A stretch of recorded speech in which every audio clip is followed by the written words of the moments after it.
Senyors, vivim en una època que hi ha una mena d'homes, una mena de gent, que se'n diuen savis, que entenen de tot, i a mi em fan voltar el cap. Ja no sé si tenen raó ells o jo m'he tornat ximple, perquè, escolteu, és que no es pot anar enlloc. Vas al cine, veus una quantitat de pel·lícules, tots aquests Antonetis, Pasoletis, Rossellines, Soleninis, tots aquests noms tan estranys, i veus unes pel·lícules que jo, francament, jo no les entenc. No pot ser estar-se 2 hores o 3 hores esperant un argument que no acaba d'arribar mai.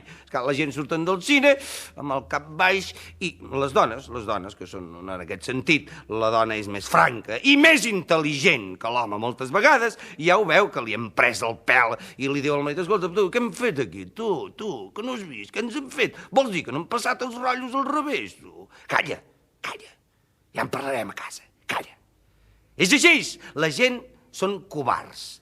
En comptes de dir: senyors, volen fer el favor de començar la pel·lícula, que ja en tenim prou de tràiler? La gent callen, se'n van amb el cap abaixat, perquè hi ha algú allà al darrere, es posen a les últimes files, que són els savis, que diuen: ai, senyor, no ho han entès, aquests desgraciats.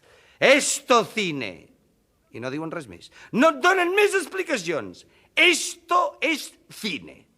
Esclar, no els hi pots dir que siguin titelles, perquè tenen raó. De cine ho és. I aquestes pel·lícules, senyors, doncs guanyen Oscars, aquells ninots que vosaltres veureu en les propagandes dels diaris, aquells ninots tiesos, que són els primers que es van quedar parats en veure la pel·lícula, doncs en guanyen tots els Oscars que vulguis. En fi, què hi farem? I així és la pintura. Vosaltres aneu a veure una exposició de pintura i avui ja comença pel director de l'exposició, que moltes vegades, quan li envien els quadros, això autènticament veritat, han de cridar l'autor per dir: escolti, no li fa res de venir-los a penjar perquè no sé com van aquests quadros. Sí, ha arribat així, això. Una mena de pintures estranyes, cops de fang, cops de fusta, a base de tot, i, esclar, la gent es passegen, donen voltes, entren i surten, perquè els hi sembla que ho somien, allò. No, és que són pintures, són quadros moderns, nous.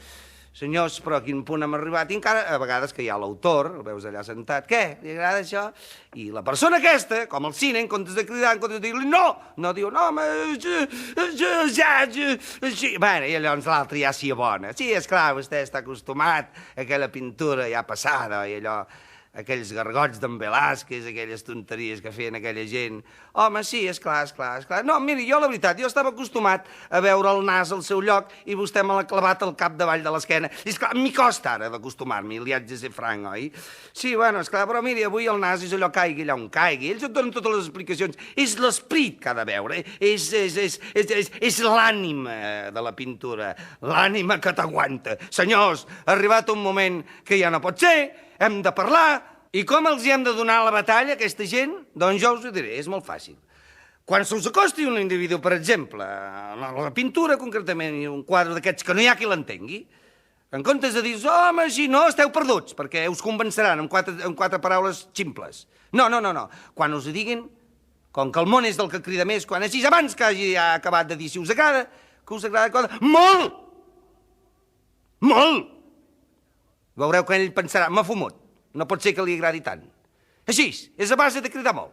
Això és com quan aneu a un restaurant. Si aneu a un restaurant, veureu que no sé cosa passar la vida, d'una manera que ja està bé que sigui car tot, però tan car no, per menjar 4 tonteries, 300 pessetes, 400 pessetes, i encara t'obren la porta. Què? Ha menjat bé? Ai, que ha menjat bé. En comptes de dir-los: una miqueta car, no ho diguis, això, una mica car, no.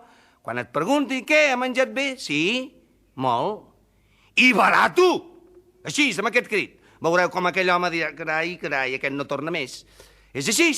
I si convé dir-li: abràci'm, aquell home li semblarà exagerat dir: home, no, per què? Si no... abràci'm! Però per què? Perquè no ens veurem més, vos i jo. És així, senyors, o si no, estem perduts. En fi, cridar, protestar, que moltes vegades no passa res. Mireu, l'altra vegada, no fa molt, a la Fira de Mostres, vaja, durant la Fira de Mostres veieu que cobraven 5 peles més per anar amb taxis. La bajada de bandera, que ells en diuen, 5 pessetes més. A mi un pobre xicot que va venir al poble per un enterro del seu oncle, que va fer tard i va haver d'agafar un taxis per anar al cementiri. Imagineu-vos aquell pobre noi, quan arriba allà al cementiri, que ja el va deixar a les afores, que no hi volen entrar dins, oi? Doncs li diuen: oi, hay 5 pesetas por las ferias de muestra, señor. Sí, però diu: pues jo vaig a l'enterro de l'oncle, jo. Sí, però estamos en feria, señor. Però si se m'ha mort l'oncle. Però estamos en ferias y fiestas, señor. Però escolti, se m'ha mort l'oncle, jo què m'explica? Doncs és que no li feien entendre a aquell home de que ho havia de celebrar perquè es havia mort l'oncle. Doncs no hi ha res a fer, senyors. La bajada de bandera, el pobre nano ja s'explicava, li deia, home, posi la mitjasta, que porto dol, i sigui una miqueta... Doncs no, senyor, no, 5 pessetes. I no hi ha res a fer. Què voleu fer? Cridar un guàrdia? No, els guàrdies són homes que estan amagats per les cantonades, posant multes, amagats, no veure's, no en veus. I si en trobes un, què passarà? Doncs el que li va passar a un bon amic meu. Va cridar al guàrdia, oiga, que esto no quiero, que el taxista yo no tiene derecho. I què passa? Tu, i van començar i vas veure una franquesa entre el guàrdia i el taxista. Total, senyors, que el taxista era un guàrdia que feia hores extraordinàries. Oh, i a vegades a la nit encara han de fer de camarer. Hi ha qui fa de taxista, de guàrdia i de camarer. A la nit, quan els hi demanes el compte, ja no saben si clavar-te una multa o donar-te el compte, estan completament desbaratats. Total, senyors, que entre aquesta mena de savis que han sortit i totes aquestes altres persones que només fan que cridar, em dóna la sensació que estem completament desemparats.